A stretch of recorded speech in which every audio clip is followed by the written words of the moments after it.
Bismillahirrahmanirrahim. Alhamdulillahilladzi arsala rasulahu bil huda wa dinil haqq liyuzhirahu 'ala ad-dini kullihi wa kafaa billahi shahida.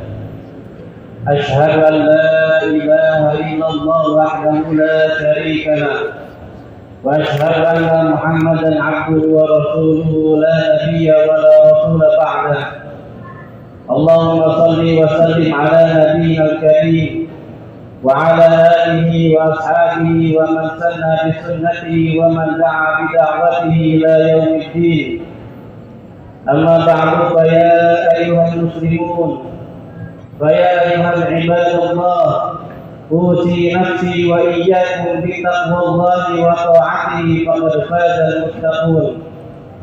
قال الله تعالى في القرآن الكريم: يا أيها الذين آمنوا اتقوا الله حق تقاته ولا تموتن إلا وأنتم مسلمون. وقال أيضا: يا أيها الذين آمنوا اتقوا الله وقولوا قولا سديدا يصلح لكم أعمالكم ويغفر لكم ذنوبكم ومن يطع الله ورسوله فقد فاز فوزا عظيما. صدق الله العظيم وصدق رسوله الكريم ونحن على ذلك من الشاهدين والشاكرين والحمد لله رب العالمين. Hadirin jamaah sidang salat Jumat rahimakumullah. Marilah tak bosan-bosannya kita mengucapkan rasa syukur kita kepada Allah Ta'ala atas limpahan yang Allah berikan kepada kita semua.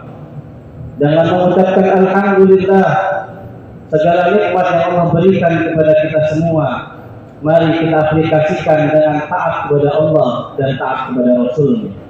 Mudah-mudahan nikmat yang Allah berikan kepada kita semua selalu Allah tambah kepada kita semua.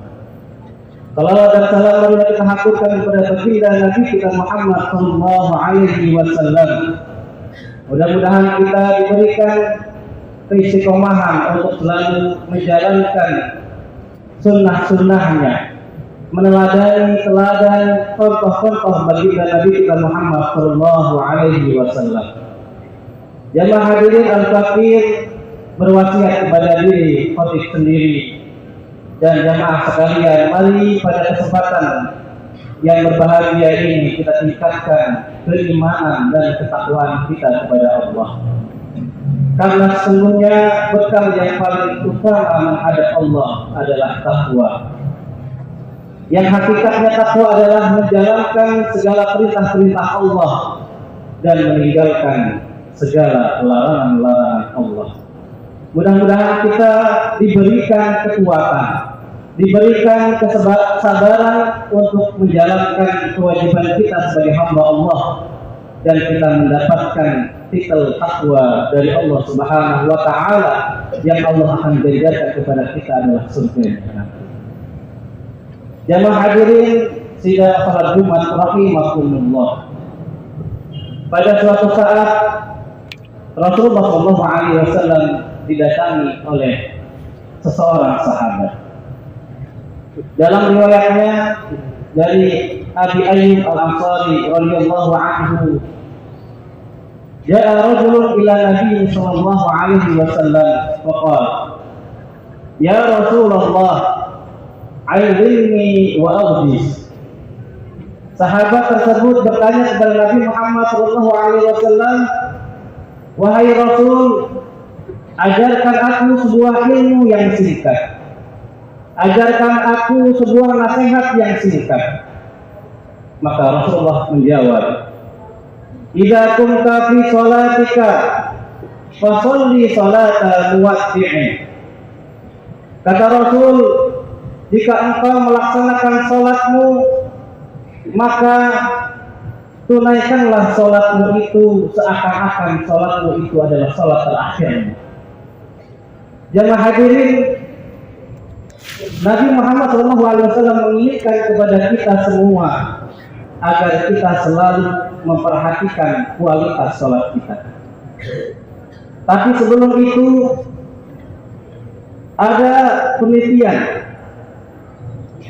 dari lembaga survei yang mengatakan khususnya negara Indonesia yang memiliki populasi sekitar 284 juta jiwa, dan dari 284 juta tersebut yang telah menunaikan sholat 5 waktu sekitaran 38,9%. Na'udzubillah summa na'udzubillah. Negara Indonesia terkenal dengan negara muslim terbesar di dunia. Maka sangat miris di dalam hati kita. Kita umat Islam, tetapi ada sebagian di antara kita, bahkan banyak di antara kita, dari 100%, 38,9% saja yang melakukan sholat 5 waktu. Dan tentu ketika diberikan survei selanjutnya, di antara kita yang melaksanakan sholat jamaah di masjid, tentu akan rendah sekali. Jamaah hadirin, ini sebagai pelajaran bagi kita semua. Na'udzubillah summa na'udzubillah jika di antara kita ada yang masih bolong-bolong melaksanakan sholat 5 waktu. Tentu tidak bisa kita pungkiri bahwa secara syariat Islam, sholat 5 waktu menjadi hukum yang wajib bagi mukallaf, bagi manusia, bagi hamba Allah yang telah cukup umurnya, sudah balik dan berakal. Maka tentu jangan sampai di antara kita semua seakan-akan kita atuh dan tak atuh meninggalkan sholat 5 waktu tersebut, tidak merasakan kewajiban sholat 5 waktu tersebut. Jamaah hadirin rahimakumullah, selanjutnya Rasulullah mengingatkan kepada kita semua dalam melaksanakan sholat 5 waktu bukan hanya kewajiban saja, tetapi di situ ada interaksi kita dengan Allah Subhanahu wa Ta'ala. Interaksi kita antara Khalik dan makhluk adalah di dalam sholat kita.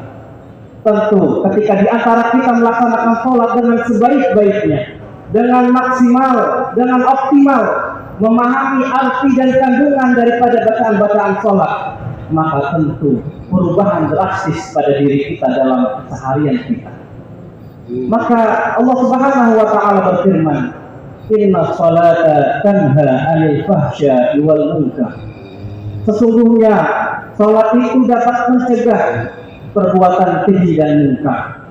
Maka mari kita telusuri, mari kita evaluasi diri kita, sejauh mana pelaksanaan salat kita telah kita tunaikan. Apa hanya sekedar menggugurkan kewajiban kita kepada Allah, lalu tidak memperhatikan apa daripada kandungan daripada salat tersebut. Jamaah hadirin rahimakumullah, di dalam hadis yang lainnya bahwa sholat itu adalah amalan yang pertama kali yang Allah akan hisab.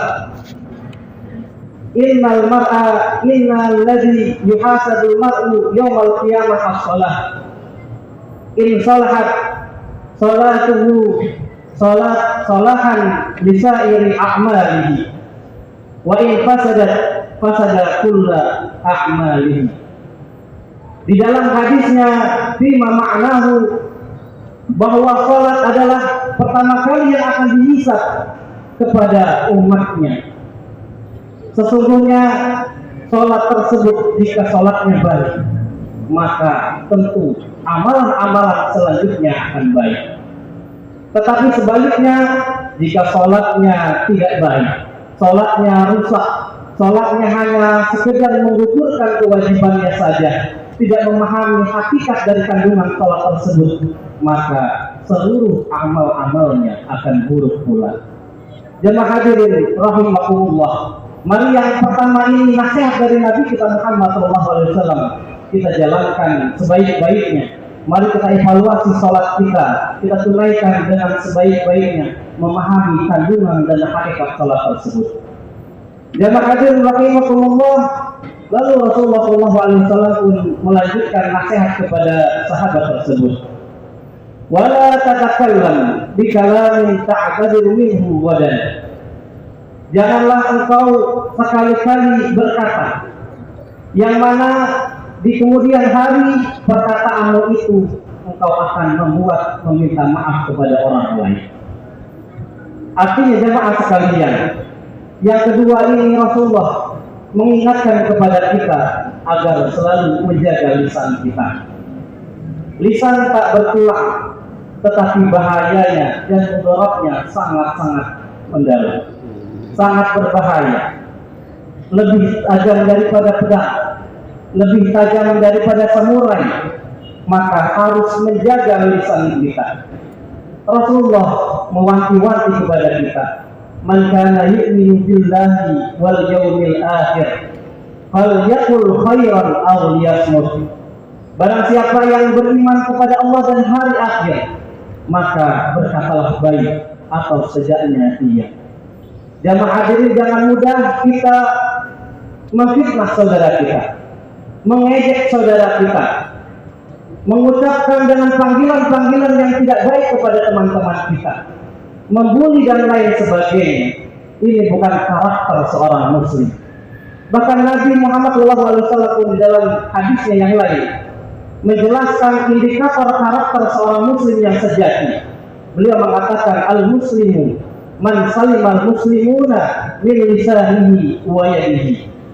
Sosok muslim sejati adalah ketika seorang muslim lainnya selamat dari gangguan lisannya dan tangannya. Maka jamaah hadirin sekalian, dapat kita melihat indikator ketika kita mengatakan kita adalah sosok muslim yang sejati. Maka kita lihat lisan, apakah lisannya baik ataukah lisannya buruk. Apakah lisannya mudah memfitnah orang lain, mudah mengejek orang lain, mudah mengatakan dengan perkataan yang keji, perkataan yang buruk, mengatakan hal-hal yang lainnya. Na'udzubillah summa na'udzubillah. Maka ketika di antara kita yang mengatakan perbuatan atau mengatakan perkataan dengan yang perkataan buruk, maka sungguh dia belum menjadi seorang muslim yang sejati. Jamaah hadirin rahimakumullah. Lalu selanjutnya Rasulullah SAW pun menasihati sahabat tersebut dengan ungkapan, wa ajmil ya'za amma fi aidin nas. Kata Rasul, dan kumpulkanlah segala rasa penyesalan tersebut, apa yang engkau harapkan kepada manusia. Jamaah hadirin, Rasulullah mengingatkan yang ketiga ini agar kita semua selalu berpaut, selalu meminta, selalu menghadap kepada Allah Subhanahu wa Ta'ala, tidak mengharap imbalan-imbalan manusia, tidak melihat capaian-capaian manusia yang lainnya. Tentu harapan kita kepada manusia adalah sebuah kosong belaka, tetapi harapan kepada Allah Subhanahu wa Ta'ala, Allah pasti akan memberikan kepada kita semua. Maka harus kita miliki sifat qanaah, sifat yang merasa cukup apa yang Allah berikan kepada kita semua. Saat ini yang Allah berikan, maka kita syukuri, kita nikmati, kita jalankan segala perintah Allah Subhanahu wa Ta'ala. Apa yang tidak diberikan kepada kita dan diberikan kepada orang lain, cukup kita doakan, mudah-mudahan mereka selalu bersyukur dan menafkahkan sebagian hartanya kepada orang-orang yang berhak untuk mendapatkannya. Jamaah hadirin, 3 nasihat singkat yang Rasulullah sampaikan kepada sahabat dapat kita pahami, dapat kita laksanakan sebaik-baiknya. Mudah-mudahan khutbah singkat ini dapat memberikan pelajaran yang berharga bagi kita semua. Barakallahu li wa lakum fil Qur'anil 'azim wa nafa'ani wa iyyakum bima fihi minal ayati wa dzikril hakim wa taqabbala minna wa minkum tilawatan fastaghfiruh innahu huwal ghafurur rahim.